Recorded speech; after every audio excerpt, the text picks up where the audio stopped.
In a new weekend essay, Miriam Charity, a senior researcher at Oxford University, looked at how this crisis began.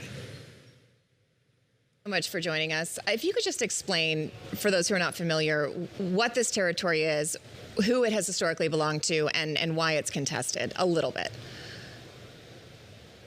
Okay, well, first of all, Ceuta is not in mainland Spain. Ceuta is on the African continent, and it's been under Spanish control. Ceuta and its sister city called Melilla, under Spanish control for over 500 years now, and it's not part of the Schengen space either. So when Moroccans go to Ceuta, they're not necessarily in that Schengen space. That's an important distinction to highlight. And so over the past 30 years or so, there've been successive attempts to cross irregularly to those Spanish enclaves. And what happened last week was unprecedented in scale, and unfortunately in human loss as well, because within the space of 48 hours, it's been reported over 70,000 Moroccans and a small number of sub-Saharan migrants as well made it to Ceuta. They soon kind of returned, some of them voluntarily, but there's reported about 3,000 or so who are still in Ceuta, with a large majority of unaccompanied minors. Lots of us have seen the images and the video of this, and perhaps are aware of the kind of social media fervor surrounding all of it. And in your piece for The Weekend, you write, this did not resemble a centrally coordinated propaganda campaign. What have we learned about what brought this about? Absolutely. I think there is no single explanation to what happened.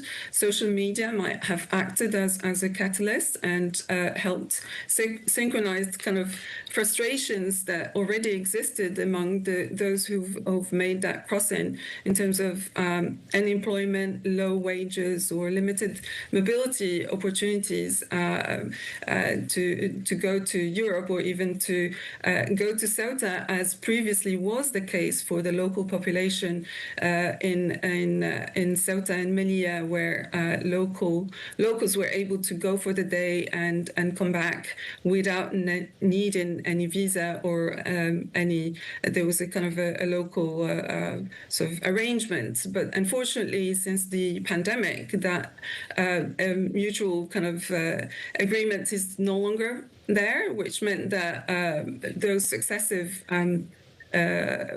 mass crossings happened more frequently. So yes, I think there is no robust evidence either to support the fact that this was only smuggling networks that facilitated this, because actually the closeness between Morocco and or at least the neighboring town and Ceuta, you wouldn't need a smuggler. So most of those who've made it on their own, and also the kind of the political organization or state institution being the sort of centrally behind it is not quite founded. Miriam, let me ask you lastly just about the legacy of this event. So as you've been saying, there have been other mass crossings before, nothing of this scale or magnitude, and we've seen the way that many politicians around the world have kind of focused on this as some sort of rallying cry. Do you think that this will prevent other efforts like this in the future, given the amount of death that we saw as a result of this, the amount of injury, or does this portend, do you think, more attempts at kind of mass crossings like this in the future? I think there are no guarantees that attempts of maybe not of this scale, but attempts to cross irregularly to Ceuta or Melilla, for that matter, won't happen, because as long as you have the same driving forces or driving factors in terms of unemployment, in terms of like close to 3 million Moroccans who are not in employment, education, young Moroccans in education or training, the aspiration is still there to get a better future, to get a better job for themselves and their families. So that's probably, I think, all the, the floating barriers and all of that are not going to dissuade these young people or to try and cross irregularly, as long as there is no legal pathway for them to go.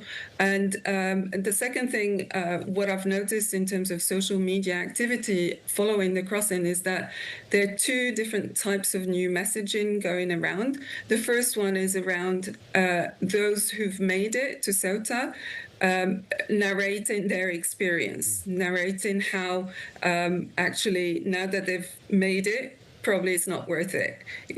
Like they weren't able to eat for days, they weren't able to access any help. And so there's that messaging going around as well. And the other messaging that has surged in the past few days, unfortunately, are messages from smugglers who are treating this as a golden opportunity, because now they know that those those routes are going to be tighter in terms of